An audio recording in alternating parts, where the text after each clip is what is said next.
Bismillahirrahmanirrahim. Assalamualaikum, what's poppin'? Welcome back to my channel Kim Jeb.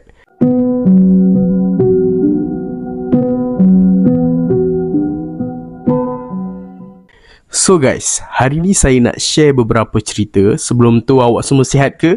Kalau sihat, Alhamdulillah. Dan kalau tak sihat, banyakkan minum air dan banyakkan berselawat. InsyaAllah saya hari ni nak share beberapa cerita yang saya baru dapat daripada grup Seram Mistik. Ceritanya saya dah baca and agak seram lah. So saya nak baca balik untuk bagi awak semua dengar cerita ni sama-sama. Jadi let's go. Sebelum tu jangan lupa tekan button like, share and subscribe supaya saya lebih bersemangat untuk buat video. Yang dah subscribe, Alhamdulillah, terima kasih. Semoga kalian dimurahkan rezeki dan dipermudahkan segala urusan. Jadi jom kita move up ke cerita yang pertama. Let's go. Cerita yang pertama ni, macam saya cakap tadi, dapat daripada kisah seram mistik yang bertajuk Dirasuk. Okay. Cerita ini berlaku pada tahun 2018. Ni adalah kali kedua aku mengikuti perkemahan peringkat sekolah. Aku mewakili pasukan PBSM yang mana kita orang menang johan keseluruhan pada tahun itu. Inilah first time kita orang menang keseluruhan dalam perkemahan peringkat sekolah. Perkemahan kali ini diadakan di Taman Negara Merapuh, Pahang. Kami berkemah selama 4 hari 3 malam. Kisah seram ini berlaku pada hari ketiga, sehari sebelum kami tamat perkemahan. Pada hari itu kami membuat aktiviti jungle trekking. Kami terpaksa berjalan di dalam hutan menuju ke Gua Gajah yang terletak di dalam Taman Negara. Sememangnya Taman Negara ini terkenal dengan Gua Gajah.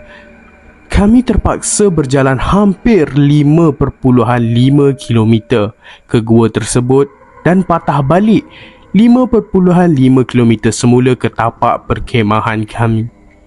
So, kami terpaksa menempuh 11 km perjalanan untuk menamatkan jungle trekking ini. Alhamdulillah, tiada apa berlaku semasa ke Gua Gajah tersebut. Dalam gua tersebut, kami dibawa melihat sarang kelawar dan batu yang menyerupai bentuk kepala gajah. Selepas itu, kami pulang ke tapak perkemahan. Kami mengambil masa dalam 4 jam untuk aktiviti ini. Alhamdulillah, tiada apa lagi yang berlaku. Cuma hanya beberapa orang sahaja yang pengsan akibat sesak nafas. Syukur Alhamdulillah mereka sedar selepas dibantu oleh cikgu dan geng. Geng lah, geng kami. Petang itu kami tidak menjalankan apa-apa aktiviti kerana agak keletihan. Kami hanya diberikan masa untuk membuat persiapan ataupun rehearsal malam bakat yang akan diadakan pada malam nanti. Setiap pasukan beruniform dibenarkan membuat rehearsal di mana sahaja. Kira-kira dalam pukul 6 petang, hujan turun renyai-renyai. Kami pun mengambil keputusan untuk pulang ke tapak perkemahan.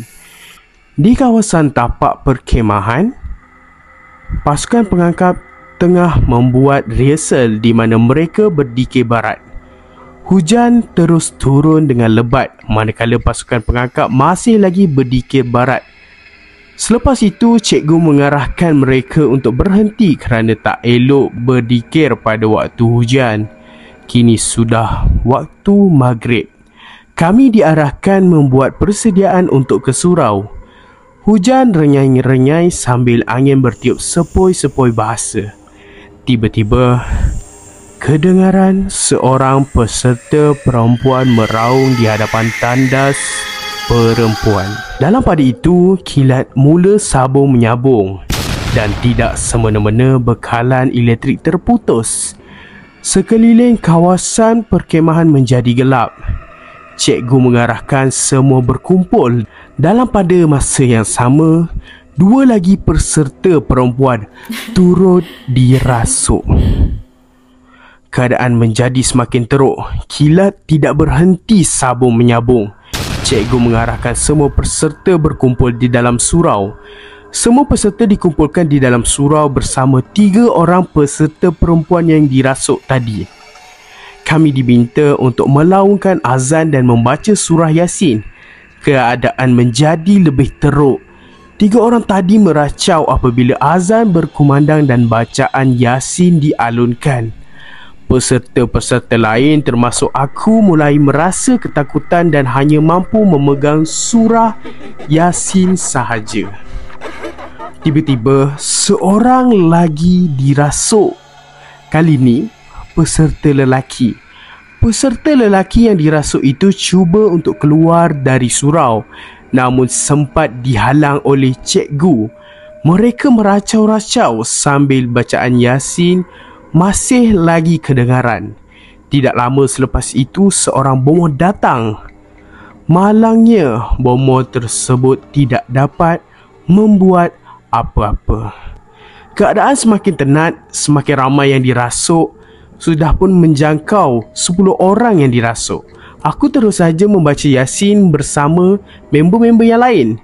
Tiba-tiba member yang berada di belakangku pula meraung. Hatiku luluh. Seorang lagi dirasuk. Aku cepat-cepat membaca surah Yasin. Baca dan terus baca tanpa mengendahkan orang lain kerana takut. Aku rasa terlalu takut. Aku hanya memikirkan hendak pulang ke rumah sahaja. Sudah tak tahan dengan ketakutan ini. Dalam pada aku membaca Yasin, tiba-tiba kawan di sebelah aku terdiam dengan tidak semena-mena. Aku semakin kalut. Badannya keras, matanya melopong. Member-member yang lain cuba membantu. Dia tak bergerak langsung, menggigil badan aku. Akhirnya seorang memberku mengalunkan azan di telinganya dan akhirnya dia kembali normal. Keadaan masih lagi tenat, kira-kira 14 orang peserta telah dirasuk. Cikgu mengarahkan semua peserta keluar dari surau bagi memulihkan peserta-peserta yang dirasuk. Selepas hampir 1 jam, akhirnya keadaan kembali normal. Kesemua peserta yang dirasuk sudah pulih, namun kesemuanya sudah tidak bermaya. Seorang peserta terpaksa dikejarkan ke hospital kerana sesak nafas. Kami dikumpulkan di tempat makan dan tidak dibenarkan kembali ke tapak perkemahan. Selepas sesi pembahagian hadiah pada hari esok, kami terus bersiap untuk pulang. Di sekolah heboh tentang peristiwa itu. Menurut cikgu, gangguan tersebut berlaku kerana peserta membuat bising semasa berada di dalam gua gajah, dan satu lagi sebabnya bermain gong, iaitu salah satu alat yang digunakan untuk dikir barat. Menurut pengamal perubatan, benda-benda halus amat sensitif apabila gong dipalu pada waktu maghrib ataupun hampir maghrib. Tamat. Okey. Ceritanya dia ni pergi camping, Mat. Bila dia pergi camping ni, biasalah penat kan. Masuk gua tu, gua ni, and adalah beberapa rakan dia yang dirasuk. Peserta lah kat situ yang dirasuk. So makin lama makin ramai yang dirasuk. Lepas tu alhamdulillah benda tu settle. Cerita dia macam tu je. But kalau kita ada dekat keadaan tu, di mana kita duduk dalam keadaan dia tadi tu, memang rasa seram lah. Sebab dekat 14 orang macam tu yang dirasuk, Mat. And bila kita masuk tempat-tempat orang ni kan, hutan ke apa ke, jagalah diri kita. Jaga mulut kita, jaga perbuatan kita, jaga percakapan kita. Kalau nak buang air pun jangan sepah-sepah lah. Dia kata kemungkinan pasal bunyi gong tu kan, sebab dia orang di Kibarat kan ada gong kan. Teng, tahu kan gong yang terketuk bunyi teng. Ada juga dulu cerita tentang gong. Cerita Indonesia tak silap saya. Cerita pasal gong. Jom kita move up ke cerita yang kedua.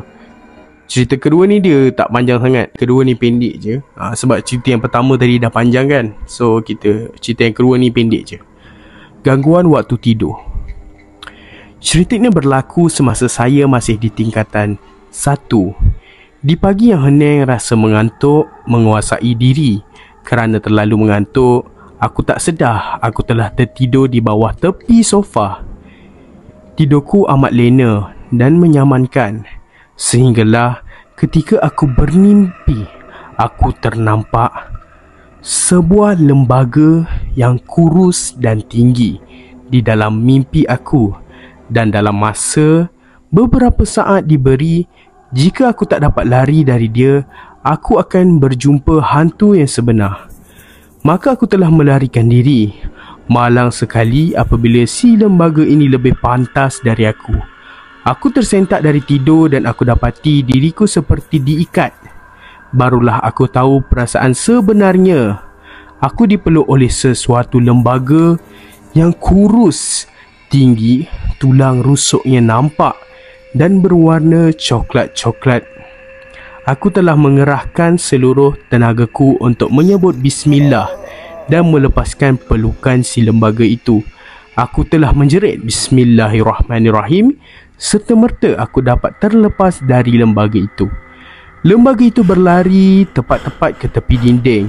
Dia dan aku saling merenung. Ketika itu seperti orang yang bela aku. Mengamati rupa lembaga itu, kami saling merenung dalam 5 saat. Selepas itu dia terus melarikan diri. Namun begitu, langsir pintu itu tidak beralun seperti ditiup angin. Sampai sekarang aku masih ingat bentuk dia. Celaka punya jin, ganggu waktu tidur aku je. Kiriman Iman Firdaus. Okey, cerita yang kedua ni dia macam ditindih lah. Dia siap munculkan diri, Mat. Tu yang Nabi ajar kita, sebelum tidur kita kena baca doa tidur, kena selawat. Lepas tu kita kena kibas tempat tidur kita, ambil wuduk. Sebab tu Nabi ajar macam tu. Okey, so sampai sini saja cerita kita pada kali ni. Kalau nak share apa-apa cerita, boleh DM saya dekat IG, link ada dekat description. Sebelum tu jangan lupa tekan button like, share and subscribe supaya saya lebih bersemangat untuk buat video. So macam yang saya selalu cakap, jin itu wujud, hantu itu pemikiran. Tetapi janganlah leka kerana mereka ada di dalam Al-Quran. Bye bye, Assalamualaikum. Cik Aneh.